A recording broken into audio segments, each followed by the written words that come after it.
2022년 상반기 6개월을 보내는 이 마지막 주일입니다. 교회 절기로서는 이제 오순절 맥추절을 앞둔 그런 날이지요. 이 시점으로 보면 예수님 당시에 예수님 부활 승천하신 이후로 예루살렘을 떠나지 말고 보혜사 성령을 보낼 테니 기도하고 있어라 분부하셨지요. 그래서 마가 요한의 어머니 집 마가의 다락방 그러잖아요. 거기에서 120문도 120여 명의 예수님의 제자를 비롯해서 주님을 따랐던 이들이 모여서 전혀 기도에 힘썼다 그랬지요. 그래서 오순절 날이 이름에 성령이 각자에게 임해가지고 각 나라 방언을 하고 여러 가지 증표가 나타나는 그런 역사가 있었습니다. 그 기간이 한 열흘 정도를 생각해 볼 수 있어요. 예수님 부활 승천하신 이후에 40여일을 제자들과 함께 있었고, 예수님이 십자가에 달려 돌아가실 때 6월절 절기로부터 오순절까지는 50일이기 때문에 양 열흘간 기도에 힘썼다 그렇게 봅니다. 그러면 지금 한 8일 정도 남았다면 전혀 기도에 힘쓰는 마가의 다락방 120문도를 기어가면서 예배하고 기도하는 그런 절기입니다. 우리가 6월달은 전도의 달인데 코로나 시대에 무슨 어떻게 전도가 되나 전도할 수 있나 그렇지만 우리가 항상 복음 전하는 것은 깨어 있어야 됩니다.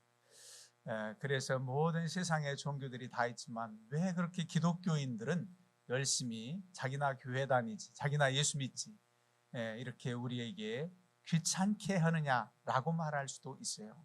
하지만 그 귀찮은 믿음 없을 때는 거절하고 거부하고 귀찮은 그런 사람으로 여길지 몰라도 구원의 주님을 만나고 신앙생활하게 되면 나를 인도해 주신 분, 나를 하나님 믿게 한 그 사람이 너무 고맙고 감사하기 그지없는 것입니다.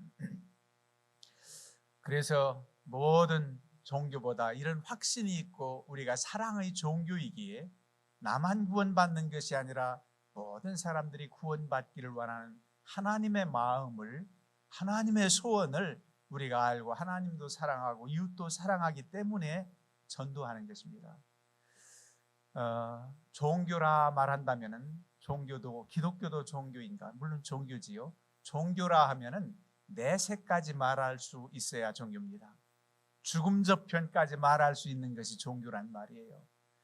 그래서 엄밀히 따지면 유교를 내세 이를 말하지 않기 때문에 유교를 유학이라 그러는 겁니다. 유교 이렇게 말하기도 하지만은 엄밀히 따지면 그래요. 죽음 저편에 대해서 공자님은 말씀하지 않으셨습니다. 물론 제사 제도가 있고 그런 게 있지만은 엄밀히 따지면 그렇다는 거지요. 그런데 똑같은 종교를 할지라도 기독교는 유독 좀 다릅니다. 다른 종교는 어떤 도나 신을 찾아서 인간 편에서 찾아가는 길을 가르치고 그렇게 합니다. 구도자의 길, 그래서 도를 따르고 그 길을 간다. 신을 찾는다. 인간 편에서 신을 찾는 그런 대부분의 종교가 그렇지요. 그런데 신이 인간에게 내려왔다, 찾아오셨다라고 하는 것은 기독교밖에 없습니다. 하나님이 우리에게 오셨다. 그래서 은혜입니다. 우리가 찾아가서 만난다고 하는 신은 우리 정도의 차원밖에 되지 않을지도 몰라요. 그러나 신이 우리에게 오셨을 때는 차원이 다른 하나님의 그 놀라운 역사를 우리가 다 측량할 수 없는 그 은혜를 경험하게 되어 있죠. 그래서 이 소식이 너무 기쁘고 이 구원의 감격이 너무 크기 때문에 우린 복음이라 그럽니다. 복음, 기쁜 소식이지요. 이 복음을 가지고 우리가 구원받은 소식을 인해서 감사하고 또 이 복음을 전하는 구원의 기쁜 소식을 전하는 사명이 우리에게 있습니다. 예수님께서 이 땅에 오신 목적을 뭐라고 말씀하느냐면 누가복음 19장 10절에 인자가 온 것은 잃어버린 자를 찾아 구원하려 함이니라. 하나님 앞에 다 찾아져야 되는데 잃어버린 자를 찾아 구원하기 위해 오셨다 그랬습니다. 그러면 예수님이 제자들을 부르신 목적은 뭡니까? 예수님이 이 땅에 오신 것은 잃어버린 자를 찾아 구원을 하시기 위해서 오셨다면 왜 제자들을 부르셨는가? 요한복음 20장 21절에 예수께서 또 이르시되 너희에게 평강이 있을지어다. 아버지께서 나를 보내신 것 같이 나도 너희를 보내노라. 우리 성부 하나님이 예수를 이 땅에 보낸 것처럼 나도 너희를 보내겠다. 잃어버린 자를 찾아 너희들 또 찾아내라는 겁니다. 이게 바로 주님께서 제자들을 부르신 목적이고 우리를 부르신 목적이기도 합니다. 그런데 제자들을 보내면서 아버지께서 나를 너희에게 이 땅에 보낸 것 같이 나도 너희를 사람들에게 보낸다. 너희를 보낸다. 그러면서 그 앞서서 뭐라고 말씀하냐면 20장 21절 한 구절에 그렇게 되어 있습니다. 예수께서 또 이르시되 너희에게 평강이 있을지어다. 먼저 평강을 선포해요. 너희에게 평강이 있을지어다. 그리고 내가 너희를 보낸다는 겁니다. 평강이 있을지어다. 여러분, 주님이 주시는 가장 큰 은혜와 평강, 은혜가 평강입니다. 이 평강의 복을 우리에게 주셨기 때문에 그 평안과 감사한 마음으로 전할 수가 있는 겁니다. 우리가 평강이 없다면 복음을 전할 능력을 잃어버려요. 내가 자유하지 못하고 내가 평강이 없다면 주님을 증거할 여력이 안 생겨요. 그래서 주님께서 선포하기를 너희에게 먼저 평강이 있을지어다. 그리고 아버지께서 나를 보내신 것 같이 나도 너희를 보내노라. 그렇게 말씀을 하십니다. 그래서 전도, 선교는 해도 되고 안 해도 되는 것이 아니라 지상 명령이라 그러죠. 주님께서 유언처럼 하신 말씀이 오늘 본문 말씀입니다. 그러므로 너희는 가서 모든 민족을 제자로 삼아 아버지와 아들과 성령의 이름으로 세례를 베풀고 내가 너희에게 분부한 모든 것을 가르쳐 지키게 하라. 볼지어다 내가 세상 끝날까지 너희와 항상 함께 있으리라 하시니라. 여러분, 주님의 지상 명령이라 그래요. 유언 같은 말씀이에요. 마지막 제자들에게 부탁하시는 마태복음 마지막 장 말씀. 그러면서 복음서가 끝나고 사도행전으로 들어가서 그 복음 전파의 사명을 위해서 권능을 주겠다는 말씀이 사도행전 1장 8절입니다. 오직 성령이 너희에게 임하시면 너희가 권능을 받고 예루살렘과 유다와 사마리아와 땅끝까지 이르러 내 증인이 되리라. 그 말씀을 주신 거예요. 그래서 성령의 권능을 받고 이 사명 잘 감당하라는 겁니다. 이게 바로 주님의 지상 명령이고 우리를 부르시고 하나님께서 교회를 세우신 목적이기도 합니다. 교회 세우신 목적, 교회의 사명하면 여러분들 다른 용어는 몰라도 많이 들어봤죠. 용어를 전도, 말씀 선포라고 하는 전도의 사명이 캐리그마 그럽니다. 그리고 우리가 이제 가르쳐 지키게 하라. 오늘 본 말씀도 있잖아요. 불러가지고 뭐하게? 그들을 가르쳐라. 하나님 나라가 무엇인지, 또 그들 또한 제자가 되어서 제자의 제자를 세워야 되기 때문에 가르쳐라. 그게 바로 디다케 그럽니다. 헬라어로 디다케, 교육적 사명이라는 거죠. 우리 주부에도 가끔 나오는 친교 교제가 바로 코이노니아입니다. 이게 바로 사명입니다. 주님께서 제자들을 부르신 목적이 어찌 보면은 잃어버린 찾아 구원을 얻게 하려 하심도 기지만 말씀이 맞지만은 마가복음 3장에 보면 우리 주님께서 제자들을 세우신 것은 자기와 함께 있게 하려고 세웠다 그랬습니다. 우리 주님과 함께 있게 하려고, 주님과 연합된 친밀한 교제의 코이노니아가 얼마나 중요한 사명인지 몰라요. 그래서 그리스도와 함께하는 우리의 친교가 바로 코이노니아입니다. 우리끼리 친한 것 같지만 그 중심에 우리 사이에는 주님이 계십니다. 그게 바로 코이노니아입니다. 진정한 친교지요. 진정한 교제입니다. 그리고 나아가서 세상에 나아가서 이웃사랑을 실천하라고 그랬지요. 하나님을 사랑하고 이웃을 사랑하라고 하는 데서 나타나는 것이 바로 봉사입니다. 디아코니아. 디아코니아, 그게 바로 봉사지요. 이게 바로 교회의 사명입니다. 이렇게 모든 족속들이, 모든 사람들이 다 구원받고 전도받아서 하나님은 이들로 인하여 무슨 영광을 받으신가? 예배를 통해서 영광 받으시길 원합니다. 예배의 사명이 참 또 귀하지요. 이건 기본입니다. 레이투르기야, 예배, 하나님을 예배하는 것. 이 백성을 왜 지었느냐? 나를 찬송하게 하려고 이 백성들을 지었다. 사람의 본분이 뭐냐? 여호와를 경외하면서 살아가는 것이 인간의 본분입니다. 하나님을 경외하고 예배하는데 각 나라 백성 족속들 모두가 다 하나님께 예배할 수 있어야 된다는 겁니다. 구원받은 몇 사람만 그 정도면 됐어. 너희 나라만 믿어도 돼. 그게 주님의 심정이 아니라는 겁니다. 그래서 예루살렘과 유대와 사마리아와 땅끝까지 이르러 복음을 전하라고 명령하신 겁니다. 그래서 사도 바울이 얼마나 많은 지역을 당시 교통도 불편한데 복음을 전했습니까? 안디옥에서 안수받고 이제 파송받아 소아시아로, 이 터키 쪽으로 이제 복음을 전하고, 터키에서 유럽으로 가는 게 너무 가까워요. 다리 하나만 지나가면 되는데, 그래서 터키가 아시아로 되고 유럽풍이기도 한 것이 바로 터키입니다. 그럼 바로 지나가면 그리스예요.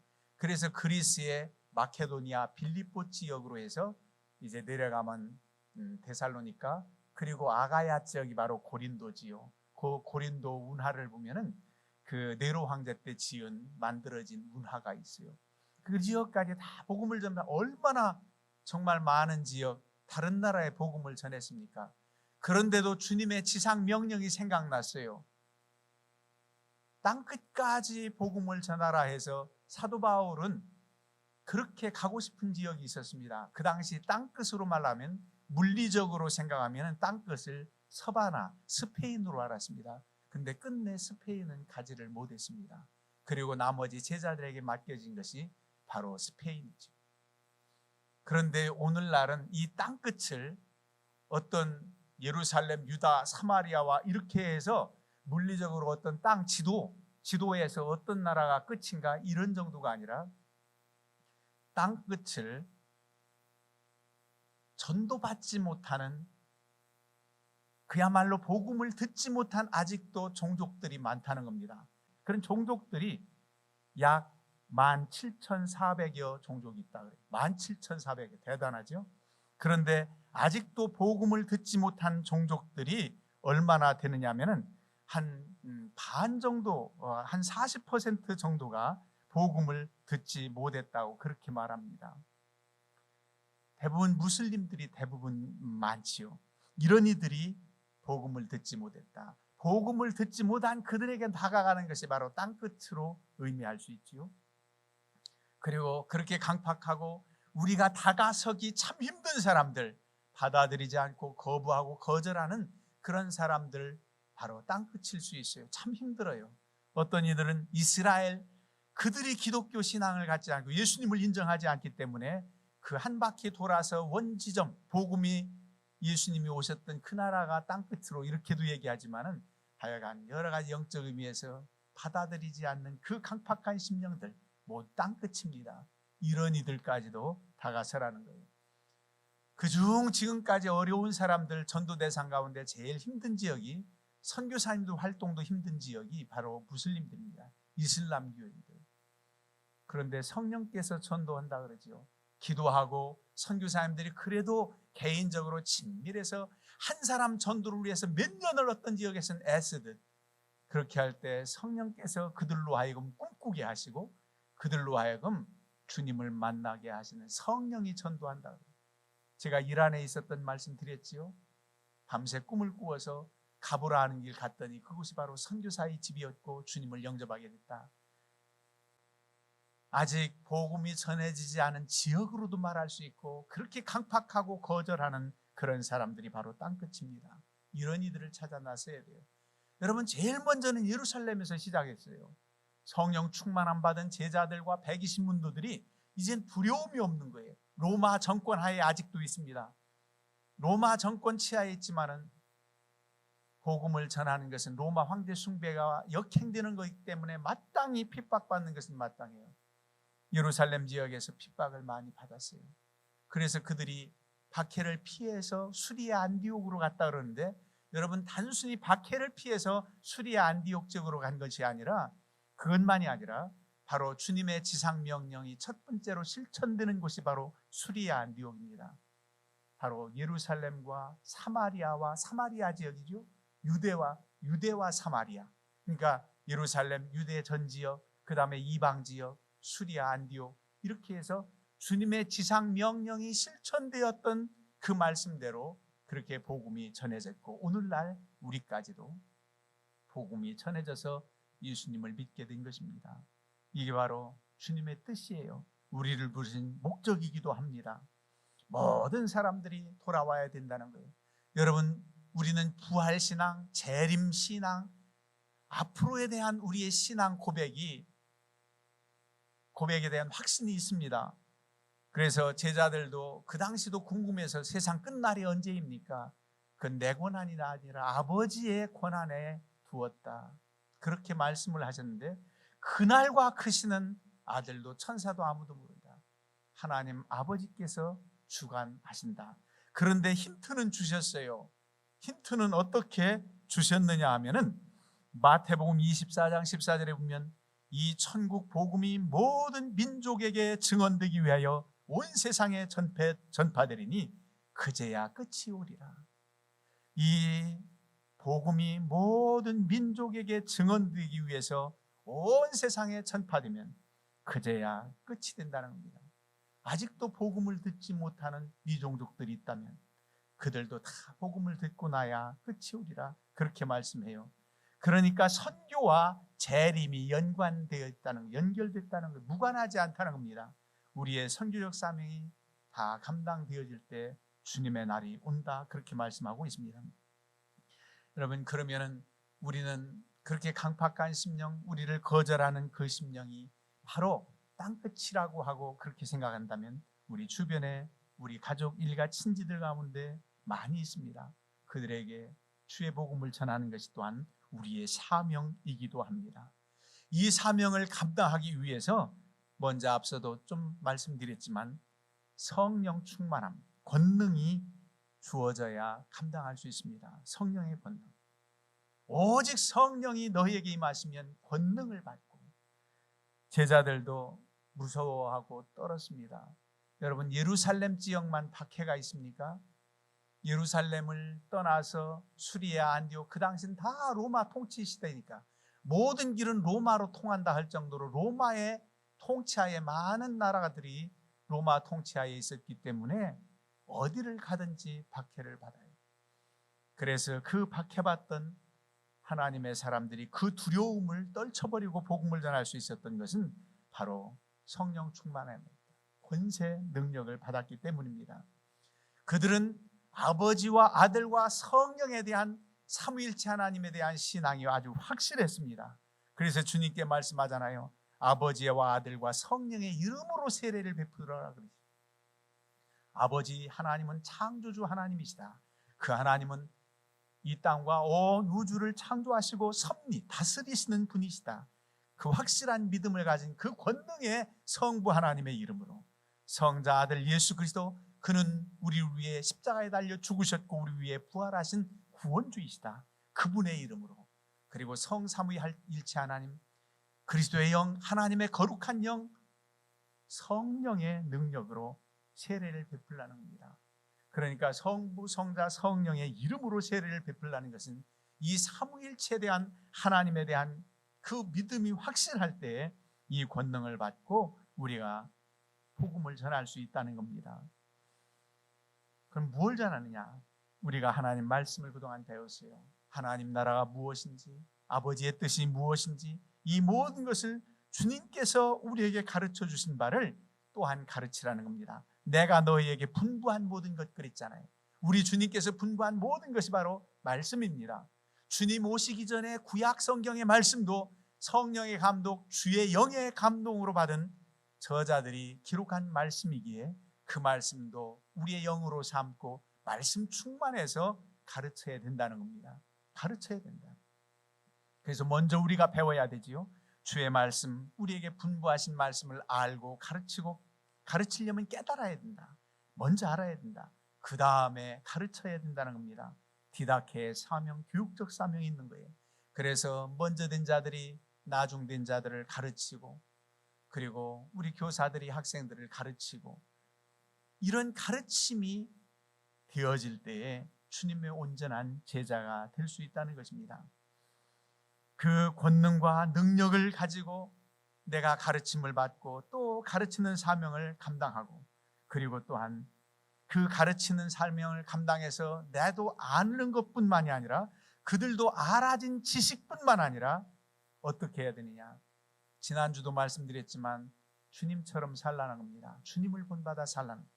가르쳐서 지키게 하라는 거예요. 이 지키게 하라는 것이 중요합니다. 실천해야지요. 그리스도인의 삶을 살라는 겁니다.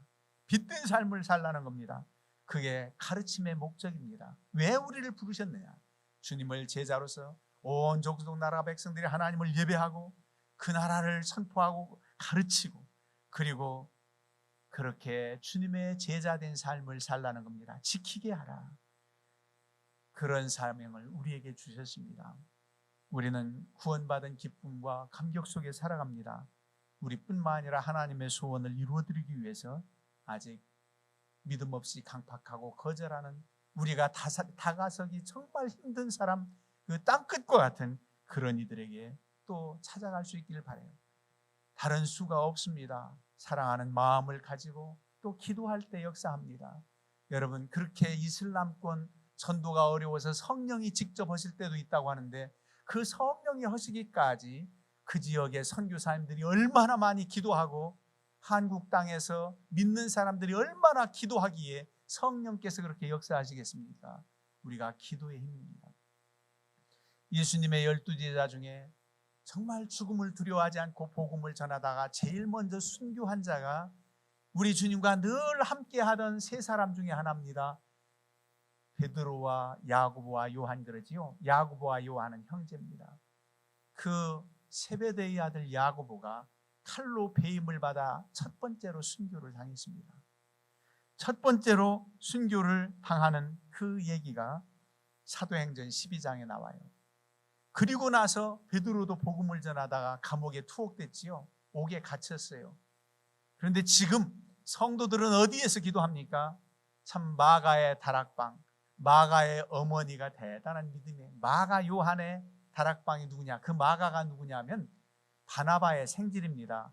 사도 바울이 첫 번째 전도여행 때 그 마가하고 함께 갔잖아요. 그 어머니의 믿음이 대단한 거예요. 자기 집안을 내놓고 거기에서 성령 충만함 받았지요. 복음의 전초기지가 마가 요한의 어머니 집입니다. 마가의 다락방 그러잖아요. 최후의 만찬집이기도 하고 그 집에서 제자들과 여러 이들이 투옥된 베드로를 위해서 기도하고 있는 거예요. 그때 옥문이 열리면서 천사의 안내를 받아 베드로는 지금 성도들이 자기의 동료들이 어디에서 지금 기도하고 있는지 알잖아요. 그 마가의 집에 문을 두드렸더니 로데라는 소녀가 나와가지고 베드로가 왔다. 베드로가 투옥돼서 빨리 풀려서 복음을 전해야 되는 사명을 위해서 얼마나 기도했습니까? 기도를 하고 나서도 이게 믿겨지질 않는 거예요. 그 사람들이 베드로가 왔다니. 그렇게 역사하는 거예요. 우리가 기도할 때 하나님은 역사하십니다. 여러분들이 누구를 돕고자 할 때 제일 먼저 도울 수 있는 길은 그 사람이 생각나거든 기도해 주세요. 시공간을 초월해서 나는 그곳에 갈 수 없지만 그곳에서 역사하시는 하나님의 은혜를 중보기도하는 여러분들을 통해서 일어납니다. 역사가 나타납니다. 놀라운 은혜잖아요. 선교도 마찬가지입니다. 선교사님들을 위해서 제일 선교사님들이 부탁하는 것이 선교 헌금을 해가지고 지원하는 것도 큰일이지만 기도예요. 기도 제목이 있습니다. 기도해 주세요. 지금 스리랑카 같은 경우는 나라가 지금 부도가 났어요. 기름을 살 수가 없어요. 그래서 움직일 수가 없어요. 그런 여건 하에 있다면 기도해 주세요.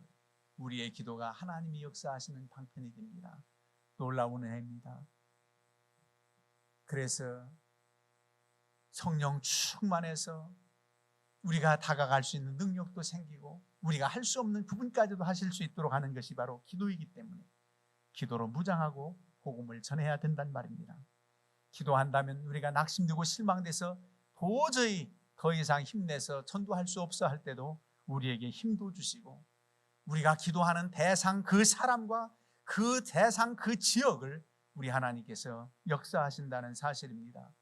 이 믿음과 확신을 가지고 복음 전파에 깨어 있어 주님이 우리를 부르신 사명을 잘 감당하셔서 그 은혜 중에 늘 승리하시기를 주의 이름으로 축원합니다. 아멘.